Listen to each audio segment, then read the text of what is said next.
सो hello guys. तो spring 2025 का lineup शुरू हो चुका है and it has been really impressive so far. Of course ऐसे कुछ शोज़ हैं जिनके सारे एपिसोड्स आने का मैं वेट कर रहा हूं ताकि मैं उन्हें बिंज वॉच कर सकूं, but at the same time I am also following a good amount of really interesting titles right now. तो आज उसी के ऊपर अपन नज़र डालने वाले हैं। आज के इस वीडियो में मैं स्प्रिंग 2025 के उन एनिमे शोज़ की बात करने वाला हूँ, उन ऑनगोइंग शोज़ की बात करने वाला हूँ जिन्हें करेंटली मैं फॉलो कर रहा हूँ और मैं तुम्हें भी वो शोज़ रिकमेंड करूँगा। सो ये वीडियो सच में काफ़ी ज़्यादा इंटरेस्टिंग होने वाली है। Without wasting any more time शुरू कर लेते हैं आज के इस अमेजिंग वीडियो को। Starting of the list with fire force season 3। अब ऑब्वियसली इस सीज़न का जो सबसे पॉपुलर शो निकल के आता है वो हमें एक कंटिन्यूएशन देखने को मिला है which we are getting after almost 5 years. अब अगर देखा जाए तो फायर फोर्स का ये सीज़न हमें काफ़ी फास्ट पेस्ड एक्शन भरा कह सकते हो कि स्टार्ट होते हुए नज़र आता है, जहाँ जो एनिमी ग्रुप हैं वो सक्सेसफुली चर्च को इन्फिल्ट्रेट कर देते हैं और उन्हें मैनिपुलेट कर लेते हैं अपने फेवर में, while also capturing captain Obi and publicly labelling him as a criminal, जिसकी वजह से जो अब हमारी मेन कास्ट है वो जाएंगे और चर्च पे अटैक करेंगे, making the situation even more verse. तो बेसिकली अगर देखा जाए तो फायर फोर्स सीज़न 3 का ये जो स्टार्ट है ये सो फार हमें एक रेस्क्यू आर्क देखने को मिल रहा है। अब सीज़न 3 दो कोर्स में डिवाइडेड होगा, जहां अभी फर्स्ट कोर ही हमें इस सीज़न एयर होते हुए नज़र आने वाला है और जो सेकंड कोर है उसके साथ इसकी स्टोरी एंड हो जाएगी। So that's convenient.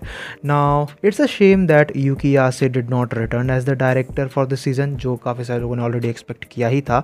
और मैं झूठ नहीं बोलूँगा, फायर फोर्स की जो एनिमेशन क्वालिटी है वो उसका स्ट्रॉन्गेस्ट पॉइंट रही है because it's an action show, लेकिन इस सीज़न का जो एनिमेशन है वो प्रीवियस सीज़न के आसपास भी निकल के नहीं आता है। It's still watchable but it's not impressive, और वो चीज़ मुझे थोड़ी सी बुरी लगी, but I can understand how things are going right now within the studio. लेकिन अगर देखा जाए तो फिर भी फायर फोर्स का ये सीज़न हमें ऑलरेडी प्रीवियस सीज़न 2 के कंपैरिजन में एक ज़्यादा बेटर प्रॉमिसिंग जो है स्टार्ट देते हुए नज़र आ रहा है and I am excited to see की स्टोरी यहाँ पे से कहाँ जाने वाली है, बिकॉज मुझे इसका कोई भी आइडिया नहीं है। So yeah there is not much to say from this show. अगर तुम लोग प्रीवियस सीजन्स देखे हो फायर फोर्स के तो तुम्हें ये तो चेकआउट करना ही चाहिए because it's about to end. Next let's talk about Lazarus. अब लैज़रस एक काफ़ी इंटरेस्टिंग ओरिजिनल एनिमे है जो हमें इस सीज़न देखने को मिल रहा है। सो द ईयर इज़ 2055 और अपेरेंटली एक क्यूर ऑल ड्रग जिसे हापुना के नाम से जाना जाता था उसे अब एंड ऑफ द वर्ल्ड का रीज़न बताया जा रहा है। उसके रिलेटेड कुछ कह सकते हो कि प्रॉब्लम्स क्रिएट होते हुए नज़र आती हैं, जिसके वजह से अब इवेंचुअली जो है हर किसी की मौत हो सकती है। It's the global pandemic type of situation. और इसी के बीच हमें देखने को मिलता है कि जिस डॉक्टर ने जो है इस ड्रग को डेवलप किया था वो डिसअपियर हो चुका है।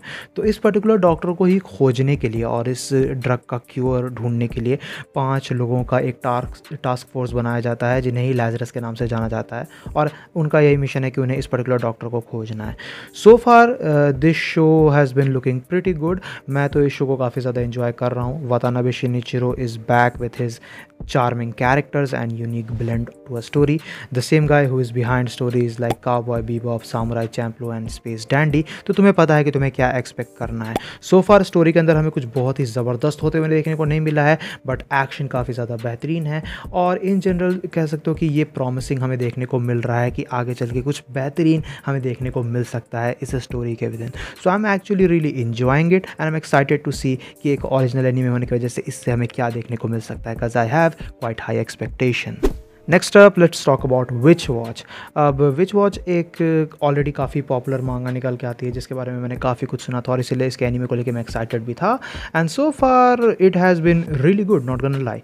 हमें इंट्रोड्यूस कराया जाता है नीको से जो एक विच है और वो अपने होम टाउन वापस आती है 6 साल बाद so that she can move in with her childhood friend Morihito, जो हमें एक ओगर देखने को मिला है। तो इस शो के अंदर हमें इन्हीं दोनों के कह सकते हो कि डेली लाइफ से रिलेटेड absurd सिनेरियोज देखने को मिलते हैं। अब विच वॉच एक प्रॉपर गैग पैरोडी एनीमे निकल के आता है, तो यहाँ पे हमें कह सकते हो कि स्लैपस्टिक ह्यूमर देखने को मिलता है, absurd कॉमेडी देखने को मिलती है। If that is something you like then इस शो को तुम बहुत ही ज़्यादा एंजॉय करने वाले हो। It's from the author of skate dance by the way who was actually the assistant to the author of Gintama. तो तुम्हें एक सॉर्ट ऑफ आइडिया लग गया होगा कि यहाँ पे अपन किस चीज़ की बात कर रहे हैं। विच वॉच का ह्यूमर मुझे काफ़ी ज़्यादा सोफर पसंद आया है। कॉमेडी सब्जेक्टिव, लेकिन इसके स्टार्टिंग के 3 एपिसोड्स तुम ट्राई कर सकते हो, तुम्हें अंदाज़ा लग जाएगा कि तुम्हें ये चीज़ कह सकते हो कि तुम्हारे लायक है या नहीं। मुझे पर्सनली इसका होलसम एस्पेक्ट काफ़ी ज़्यादा पसंद आया है so far and I am looking forward to watching it every week as well. Next up we have Kowloon generic romance. Now this is a really interesting one. अब हमें देखने को मिलता है वर्ल्ड कॉवलून सिटी, जो कह सकते हो कि एक डिस्टेंट फ्यूचर में टेक प्लेस करता है इन चाइना। अब यहाँ एक अच्छी खासी पॉपुलेशन के लोग रहते हैं और जितने भी लोग यहाँ रहते हैं इस सिटी में, वो लोग इस जगह को काफ़ी ज़्यादा पसंद करते हैं। But something's dark about this city is very visible for some reason. अब यहाँ हमें इंट्रोड्यूस कराया जाता है रेको से, जो रियल एस्टेट में वर्क करती है and she has a crush on her को वर्कर हाजी में। बट अपेरेंटली रेको को अपने पास्ट के बारे में ना कोई भी मेमोरीज नहीं है, जो चीज़ थोड़ी वियर्ड निकल के आती है। लेकिन जैसे जैसे वो हाजिमे से और भी ज़्यादा क्लोज होती है, उससे अपने पास्ट के बारे में कुछ काफ़ी कह सकते हो कि अनयूजुअल चीज़ें पता चलती हैं। और कुछ इसी तरीके से इसका प्लॉट हमें देखने को मिला है। Now it's from the author of after the rain. तो अगर तुमने वो एनीमे या मांगा पढ़ी है तो फिर तुम्हें पता है कि तुम्हें यहाँ पे क्या एक्सपेक्ट करना है। जब तुम इस शो में एंटर करोगे ना, तो स्टार्टिंग में तुम्हें ऐसा लगेगा कि okay this is going to be a good workplace romance. But जैसे जैसे तुम इस शो को कंटिन्यू करोगे, तुम्हें एक्चुअली पता चलेगा कि इसके अंदर काफ़ी ज़्यादा डार्क अंडरटोन मौजूद है and it carries a lot of mysteries within it as well. और इसी वजह से कह सकते हो कि शो सॉर्ट ऑफ थोड़ा सा डिस्टर्बिंग वाइब भी कैरी करता है। सो फार इसके जो 4 एपिसोड्स मैंने देखे, मुझे बहुत ही ज़्यादा इंट्रीगिंग लगा and I think it has really a lot of potential. तो मैं इसे हाईली रिकमेंड करूँगा तुम लोगों को। तुम्हें अगर कुछ कह सकते हो कि इंटरेस्टिंग देखना है तो तुम कॉवलून जेनेरिक रोमांस को डेफिनेटली फॉलो करो। Let's talk about Shoshimin season 2। अब सो फार शोशिमिन का सीज़न 2 इस सीज़न का मेरा फेवरेट शो निकल के आता है। तुम लोग ऑलरेडी एक्सपेक्ट कर ही सकते हो बिकॉज इट्स अ मिस्ट्री, और मुझे इसका सीज़न 1 काफ़ी ज़्यादा पसंद आया था। सो सीज़न 2 जो है वो पिकअप करता है a little letter after the end of season 1, जहाँ हमें लास्ट सीज़न इंट्रोड्यूस किया गया था इस नए बंदे उरिनो से। और हमें देखने को मिलता है कि सिंस ये न्यूज़पेपर क्लब का मेंबर रहता है, तो इसे बेसिकली कुछ आर्सन वगैरह से रिलेटेड चीज़ों को अपने स्कूल न्यूज़पेपर में कवर करना होता है। एंड जैसे जैसे वो इन फायर्स के रिलेटेड जो है रिसर्च करना शुरू करता है जो एरियाज़ में हो रहे होते हैं, उसे कह सकते हो कि सॉर्ट ऑफ एक पैटर्न नोटिस होता है जो उसके लिए काइंड ऑफ अच्छा फ़ायदेमंद साबित हो सकता है। तो कुछ इसी तरीके से सो फार अभी जो है हमें इसका ओवरऑल देखने को मिल रहा है प्लॉट।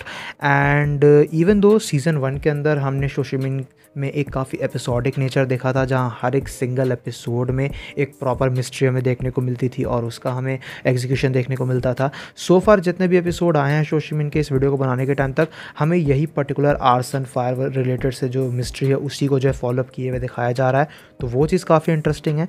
सो या अगर तुम लोगों ने सीज़न 1 देखा था इसका, तो सीज़न 2 तुम्हें डेफिनेटली चेकआउट करना ही चाहिए।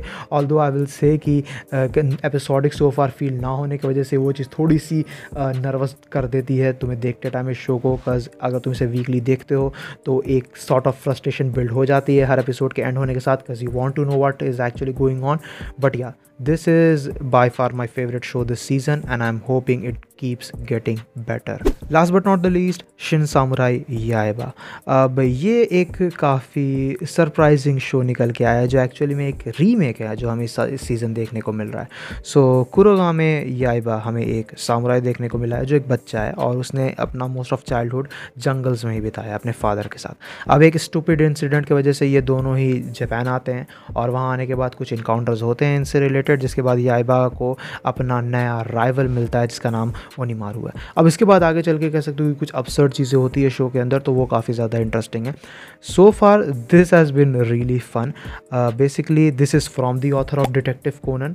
सो यहाँ पे कह सकते हो कि आई गेस तुम्हें थोड़ी सी सिमिलर राइटिंग देखने को मिल जाती है, but it is very different at the same time, because ये हमें एक प्रॉपर एक्शन कॉमेडी देखने को मिला है। Now this is from the 80s। तो 80s के टाइम का अगर तुम्हें स्लैपस्टिक ह्यूमर पसंद था तो ये तुम्हें बहुत ही ज़्यादा पसंद आएगा। It is a really funny show और एनिमेशन के मामले में ये इस सीज़न सबसे बेस्ट परफॉर्म करते हुए हमें नज़र आ रहा है so far in my opinion, because studio Wit animate कर रहा है तो ऑब्वियसली वहाँ तुम बिल्कुल भी डिसअपॉइंट नहीं हो सकते हो। बट या if you want action shonen comedy which is like filled with slapstick humor, then this is also a must watch.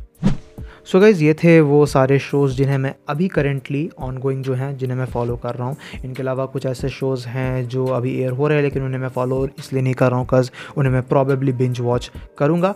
बाकी तुम लोग बताओ कि इस सीज़न तुम कौन कौन से शोज़ फॉलो कर रहे हो, बिकॉज स्प्रिंग 2025 का लाइनअप सच में काफ़ी ज़्यादा हमें स्टैक्ड देखने को मिल रहा है। बट या अगर वीडियो पसंद आए तो वीडियो को अपना थम्स अप देना, दोस्तों के साथ शेयर करना। जिन शोज़ को मैंने रिकमेंड किया है तुम उन्हें चेकआउट कर सकते हो जी, इनमें से जो कोई भी तुम्हें इंटरेस्टिंग लगे। बाकी चैनल पे कहीं से भी अगर नए आए हो तो चैनल को और उसे सब्सक्राइब भी कर लेना। मैं मिलूंगा तुमसे ऐसे किसी नेक्स्ट वीडियो में। Till then bye, stay tune, stay awesome.